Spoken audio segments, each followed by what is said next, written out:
vocês também.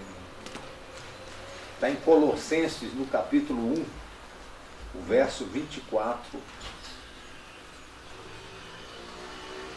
a seguir, 24 ao 29. Palavra do Senhor. Então, Colossenses, e antes da leitura, deixa eu dizer o seguinte. Os evangelhos, eles foram escritos e trazem princípios de Deus para que o cidadão da terra se torne cidadão do céu. Então veja, somente através dos evangelhos, ou o evangelho de Jesus Cristo, é que um cidadão dessa terra pode se tornar cidadão do céu. Então, se não existisse o evangelho na Bíblia, nós não teríamos possibilidade alguma de termos nos tornado cidadãos do céu. Então, o evangelho de Jesus Cristo foi escrito para possibilitar o cidadão desse mundo se tornar um cidadão do céu.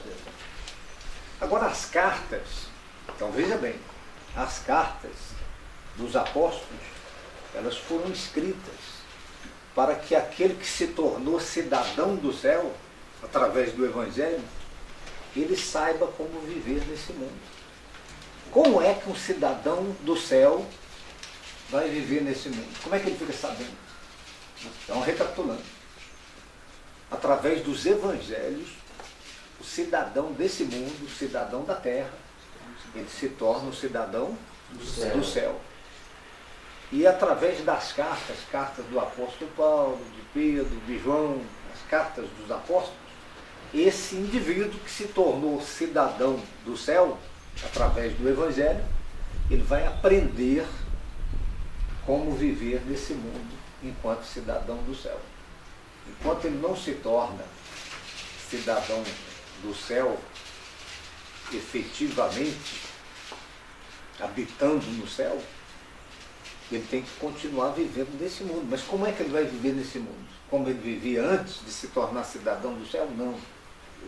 As cartas trazem princípios referenciais, regulamentações para que ele aprenda como viver nesse mundo a partir de então, porque ele se tornou um cidadão do céu através dos evangelhos de Jesus Cristo. Então isso é uma racionalização importante.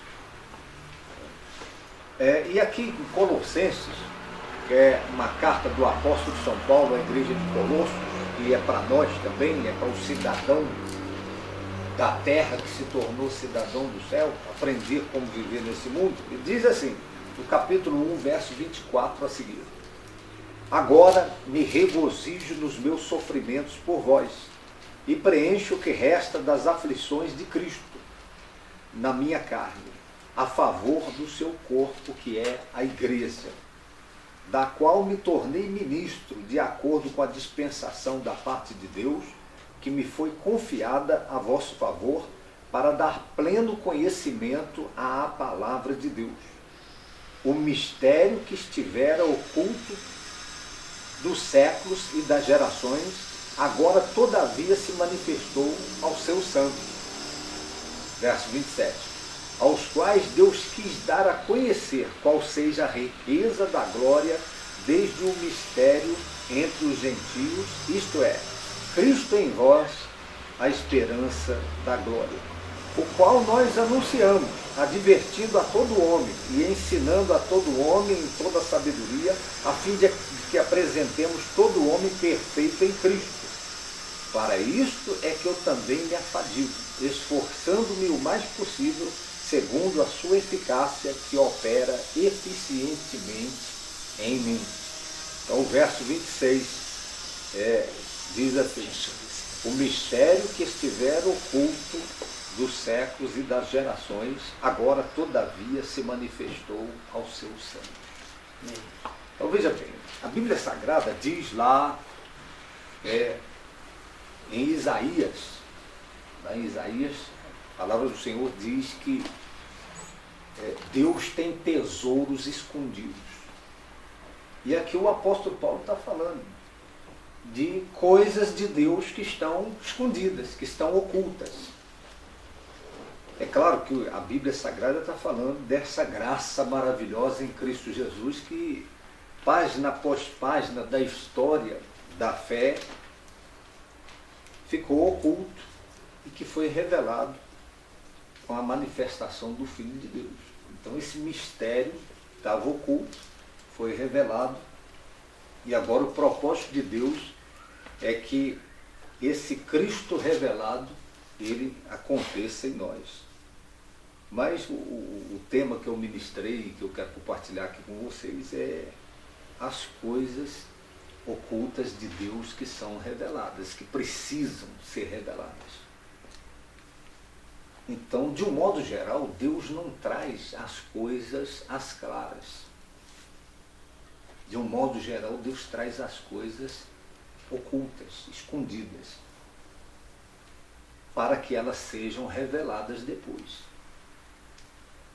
Então Deus esconde a graça dele, Deus esconde a bênção, Deus esconde a prosperidade, Deus esconde o novo tempo que ele tem para a vida da pessoa, está escondido. E de repente a pessoa não está conseguindo discernir, não está conseguindo enxergar, não está conseguindo fazer a leitura, não está conseguindo interpretar aquilo que Deus tem para ela, porém está oculto, está escondido. Onde é que Deus esconde a graça dele? Onde é que Deus esconde a bênção? Onde é que Deus esconde o novo tempo? Onde é que Deus esconde a prosperidade, na maioria das vezes? Primeiro, Deus esconde na sua palavra. Então uma pessoa pode ler a Bíblia e encontrar na Bíblia somente o português, a gramática, a história, a filosofia, a geografia, a poesia. Mas uma outra pessoa pode ler a Bíblia e enxergar as coisas que estão escondidas nela. Então aqui na Bíblia Sagrada, uma pessoa pode encontrar aqui a salvação que está escondida no texto sagrado, na promessa de Deus. Uma outra pessoa pode encontrar aqui a cura que está escondida numa promessa, no texto sagrado. Uma outra pessoa pode encontrar a prosperidade que está escondida aqui na Bíblia Sagrada. Então, Deus escondeu nas Escrituras Sagradas graça especial, escondeu prosperidade, escondeu saúde, escondeu o crescimento, escondeu o batismo do Espírito. Está aqui na palavra. Por isso que a fé só vem por ouvir e ouvir a palavra. Então, quando a pessoa lê a palavra de Deus, quando ela medita, e foi o que Deus disse a Josué, Josué, não se desvie do livro dessa lei. Medita nele de dia e de noite, para você ser bem sucedido. Ou seja, porque aqui está escondido o que você precisa. Por trás das frases, por trás dos textos, por trás das promessas que Deus fez, tem coisas escondidas ali, que só são discernidas, só são enxergadas por aquela pessoa que tem o auxílio do Espírito Santo, quando lê a Bíblia. Porque o Espírito Santo é que vai desvendar os mistérios de Deus que estão ocultos na palavra.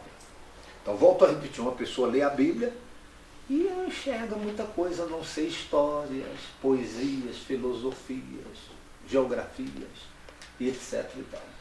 Mas uma outra pessoa começa a ler a Bíblia e ela começa a ver a graça de Deus que está escondida ali. A unção de Deus que está escondida ali naquele texto. O propósito de Deus que está escondido ali naquele texto sagrado. Então, onde mais Deus esconde a graça dele, a bênção, o novo tempo, a prosperidade, onde Deus esconde o que ele tem para a vida da pessoa. Segundo, Deus esconde nos problemas, nas crises, nas dificuldades. Quando surge uma crise, um problema, uma situação adversa, uma situação indesejada, a Bíblia diz, não cai uma folha da árvore sem o consentimento de Deus. Então, nos problemas, nas crises, nas dificuldades, tem coisas de Deus escondidas ali. Tem propósitos de Deus ocultos ali, naquela situação indesejada. Tem graça especial de Deus escondida ali. Tem prosperidade escondida ali. Então, eu me lembro, uma certa vez, um homem com uma certa idade. Ele trabalhou numa empresa durante anos, agora ele está com a idade já avançada, e a empresa precisou enxugar as despesas e fez uma lista de gente que seria demitida. E esse homem está voltando para casa, cabisbaixo, arrasado, está com uma certa idade, para arrumar emprego com essa idade agora é difícil. E ele entrou na lista dos demitidos da empresa. Então o caminho da empresa para a casa dele, naquele dia da demissão, que ele assinou o aviso prévio, foi o caminho mais duro que ele teve que andar na vida dele. Só que o que ele não sabia é que nessa crise, nessa dificuldade, nessa demissão, estava oculto a prosperidade da vida dele. Por quê?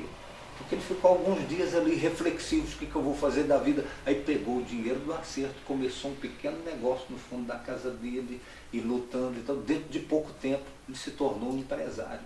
Hoje, ele tem uma grande empresa e muita gente que trabalha para ele. Ele olha para trás e ele descobre, ele admite que foi naquela crise, foi naquela demissão que estava a possibilidade de prosperidade para a vida dele, de crescimento. Ele nunca iria prosperar como prosperou se não tivesse sido demitido, se a crise não tivesse acontecido, se a situação indesejada não tivesse vindo. Então, num problema, o problema de repente é o embrulho, é o pacote da bênção. Davi, quando foi levar comida para os seus irmãos, ali na frente de batalha, Golias estava afrontando o exército de Israel 40 dias. E quando Davi chega ali com as marmitas para os irmãos dele, ele escutou as afrontas. Não somente escutou as afrontas do gigante Golias, mas ele ouviu as afrontas, ele ouviu os comentários dos soldados ali. Um soldado falou para o outro, falou, rapaz, o camarada que vencer esse gigante, vencer esse guerreiro, ele vai casar com a filha do rei, vai ser herdeiro do rei, e a família dele nunca mais vai pagar imposto em Israel. Ou seja, naquele problema, que era o gigante, o problema estava embrulhando uma coroa, estava embrulhando um novo tempo para a vida de Davi, estava embrulhando o crescimento, a nova etapa para a vida dele. E é o que a gente não entende, né, apóstolo? Na hora do problema, quer desistir, quer parar. A pessoa não interpreta que ali pode ser só um embrulho. O embrulho é feio. Eu me lembro de uma época, aquela coisa de amigo invisível, final do ano e tal. Aí o pessoal tinha mania de fazer brincadeira com o outro, trazia um presente bacana, legal, embrulhado num papel de pano. Um embrulho bem feio, papel bem feio. Aí, quando o embrulho era muito bonito, podia saber que o presente não prestava, era barato, era de R$ 1,99. Aí o outro botava um presente, o cara embrulhava no papel feio e tal. Aí o camarada ia abrir meio chateado, falando, puxa, papel de pão, rapaz, que não tem nada que preste. Quando abria, estava lá uma coisa valiosa, preciosa. Veja se não é assim que Deus faz. Deus embrulha as coisas preciosas, a graça dele, a bênção dele, a prosperidade. O Senhor Jesus, né? Jesus foi um embrulho. Jesus foi um embrulho que os judeus não souberam desembrulhar. Porque ele não tinha aparência nem formosura.